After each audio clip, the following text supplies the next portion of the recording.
Good morning, students. Today we are going to cover part 2 of this chapter. If you believe you can, you will. So, in the first part, we have already covered the child labor, and today we are going to cover right to education. So, the students who haven't seen the video of the part 1 of this chapter, just go through it and then see this second video. So, we have already studied the story of Abdul Kalam and the importance of education, story of Shiva Kashi. There is a famous factory of firecrackers. Now it is banned for children. So these firecrackers create pollution. Then child labor, the little small child, they are doing working in the dangerous places or mines or factories. So this is child labor, and when they do this, they didn't get chance to get educated. Now start with the story of Suku. Suku is a boy and he is just 8 years old. What he do?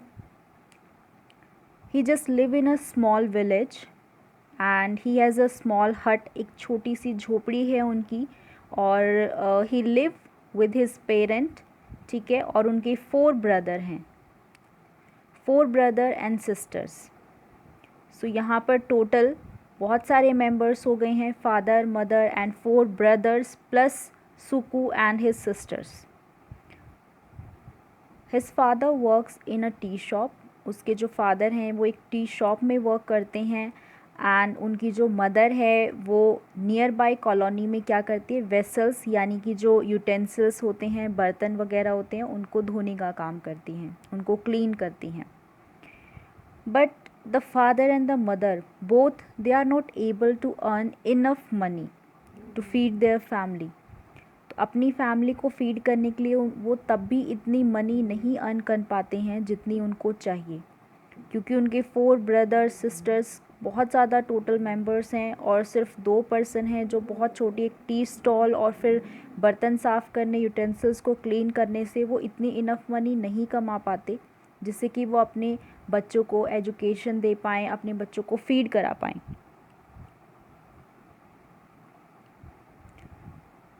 सुकू जो है यहाँ पर वो क्या करते हैं, छोटे से ढाबे में काम करने शुरू करता है. बहुत सारे ऐसे बच्चे हैं जो रोड पर आप देखोगे, क्रॉसिंग रोड पर आपको, ट्रैफिक रोड पर, वहाँ पर आपको बेगिंग करते हुए मिलेंगे. तो बहुत सारे बच्चे हैं जो ट्रैफिक रोड्स पर क्या करते हैं, वहाँ पर ट्रैफिक लाइट जहाँ पर होती है वहाँ पर भीख मांगते हैं, फूड और क्लोथ्स मांगते हैं. But Suku hates begging. Suku को ये बेगिंग करना, भीख मांगना बिल्कुल भी पसंद नहीं है. तो उसने क्या किया, उसने अर्न किए कुछ little money with working in dhabas.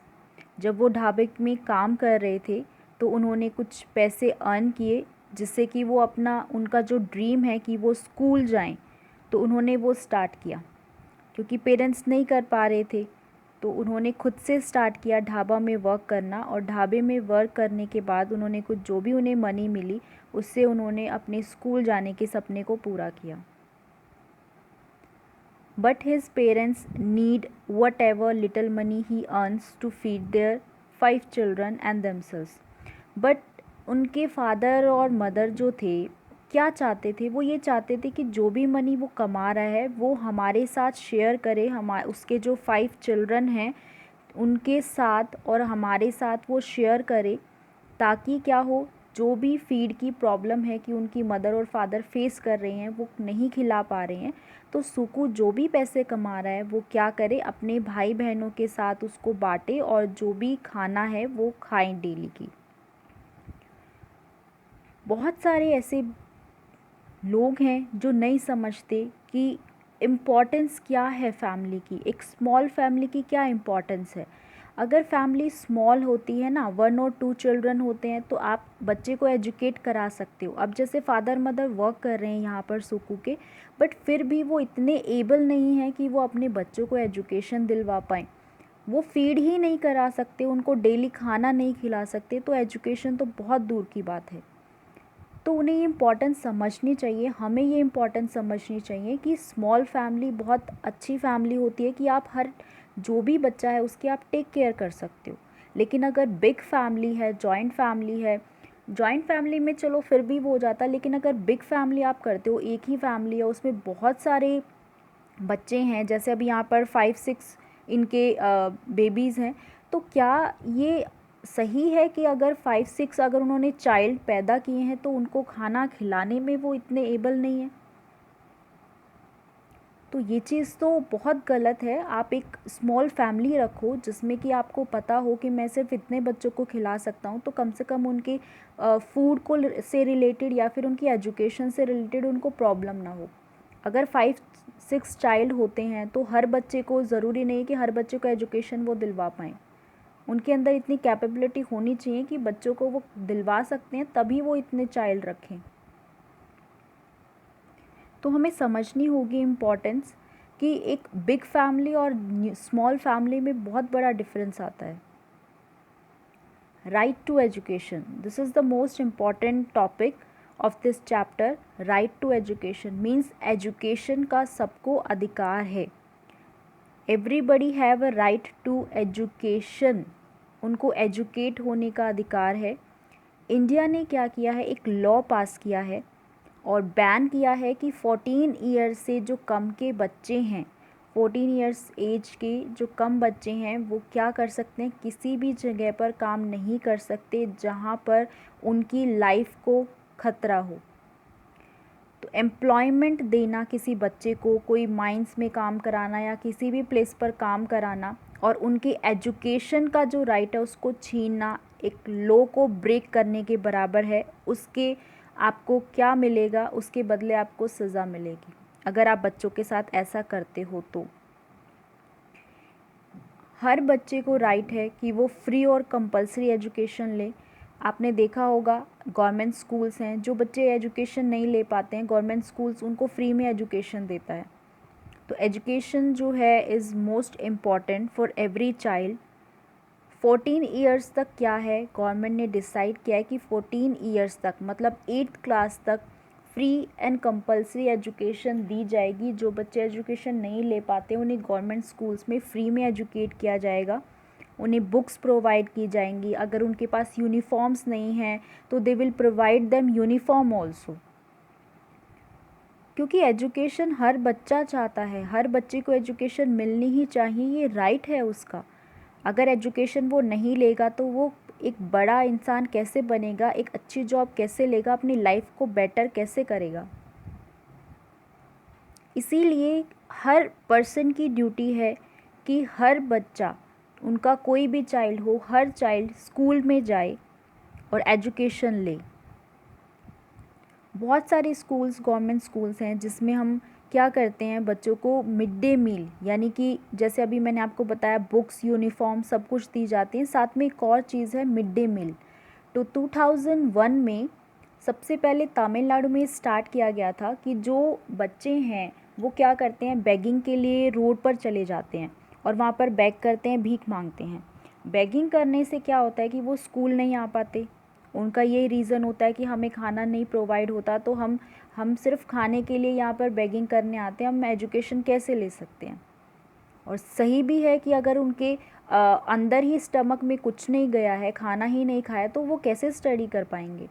तो गवर्नमेंट ने mid day meal scheme start की। मिड डे मील का मतलब क्या होता है, मिड यानी कि दिन के टाइम, मिड में एक टाइम है, डे, मील मतलब आपका एक खाना जो प्रॉपर आप एक टाइम का खाना खाते हो, दैट इज़ योर मील। तो आपको दिन में एक टाइम का खाना क्या होगा, स्कूल प्रोवाइड करेगा। तो गवर्नमेंट स्कूल्स क्या करते हैं, गवर्नमेंट स्कूल ऐसे ही बच्चों को जो गवर्नमेंट स्कूल्स में पढ़ने के लिए आ रहे हैं उनको दिन में एक टाइम खाना देते हैं। तो ये है मिड डे मील जो बहुत इम्पॉर्टेंट है, 2001 में स्टार्ट हुई थी। यहाँ पर आप देख सकते हो सेकेंड पिक्चर में बच्चे बैठकर एक साथ लंच कर रहे हैं। तो ये एक टाइम का जो मील है, उनका खाना है, वो फूड प्रोवाइड कर रहे हैं स्कूल, गवर्नमेंट स्कूल्स प्रोवाइड करते हैं। और अगर आप बहुत अच्छी परफॉर्मेंस करते हो तो आपको बुक्स वगैरह भी प्रोवाइड की जाती हैं, यूनिफॉर्म्स भी प्रोवाइड की जाती हैं, और बहुत अच्छा करते हो, हाईएस्ट मार्क्स भी लेते हो तो आपको आगे जाकर भी बहुत सारे ऐसे वेजेस दिए जाते हैं, या इस तरीके से बहुत सारी आपको स्पेशल चीज़ें दी जाती हैं। आपकी एजुकेशन का खर्च भी गवर्नमेंट ले लेती है, तो स्कॉलरशिप्स भी आपको दी जाती हैं। अगर आपको बेटर फ्यूचर बनाना है तो आपको एजुकेशन लेना ही पड़ेगा और आपको एजुकेट होना ही पड़ेगा।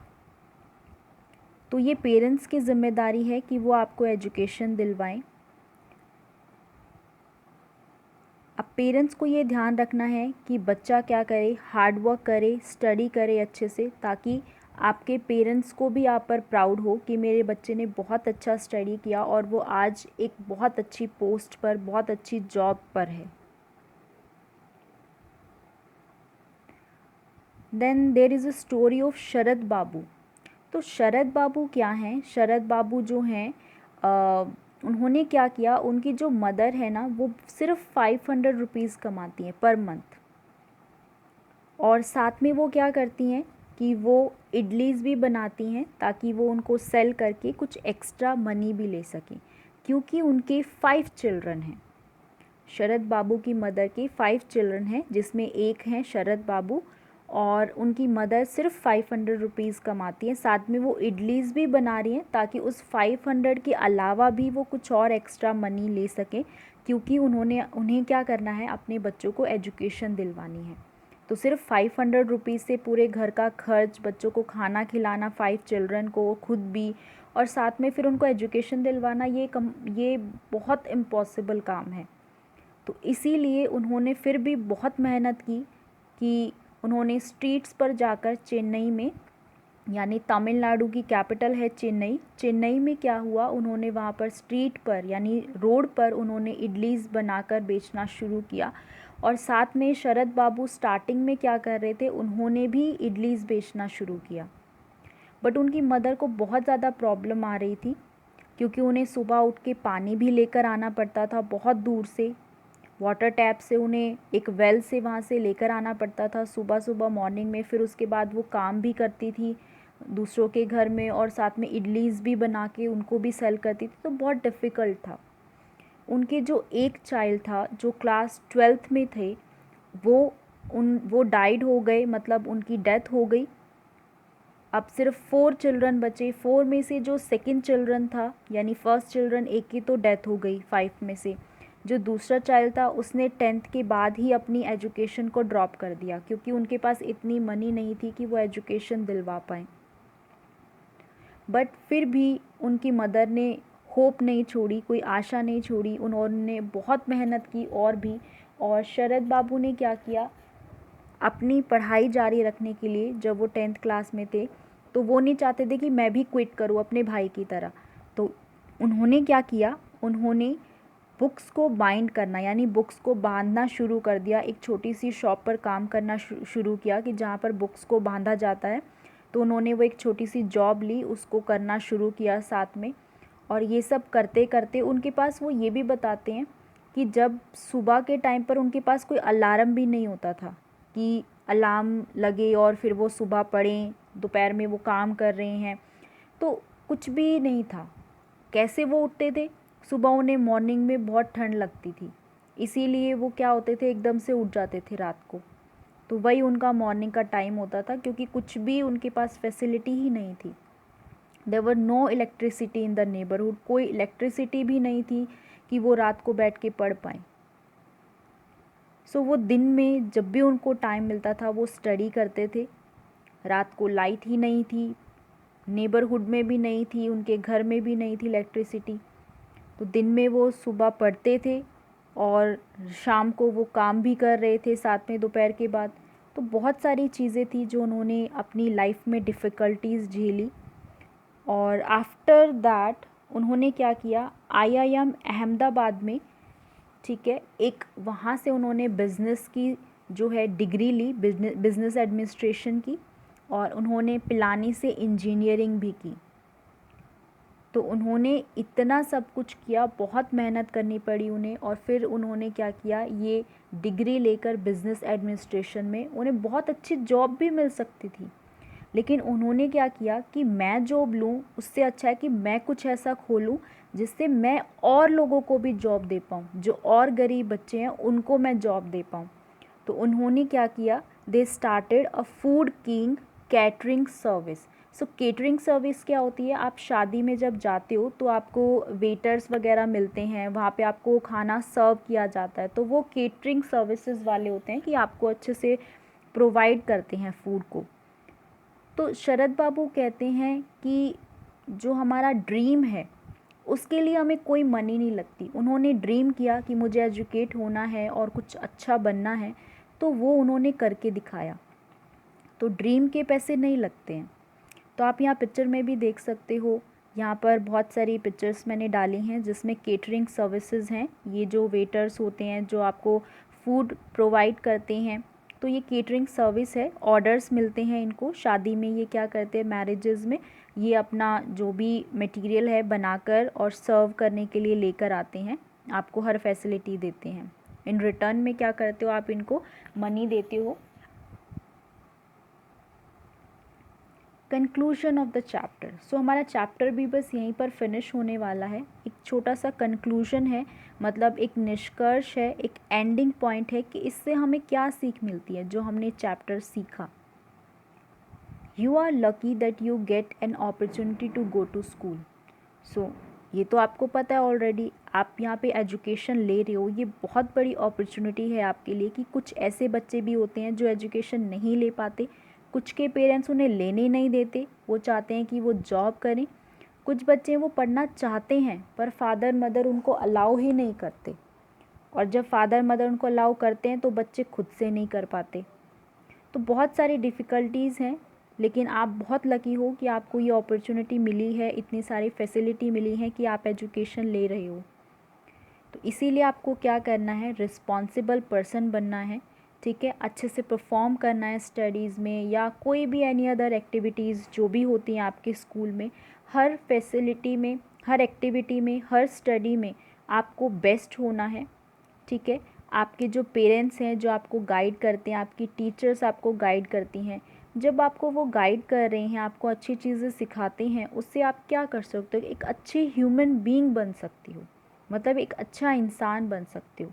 तो अगर आप एक गुड पर्सन बनना चाहते हो तो उसके लिए आपको स्टडी करनी पड़ती है, रिस्पॉन्सिबल होना पड़ता है। आपके पेरेंट्स आपको कोई भी काम देते हैं, आपके टीचर आपको कोई होमवर्क देते हैं, तो आपको वो टाइम पे कंप्लीट करना होता है।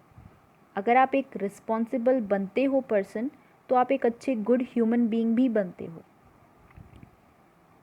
तो ये चैप्टर हमारा यहाँ फिनिश होता है, ठीक है।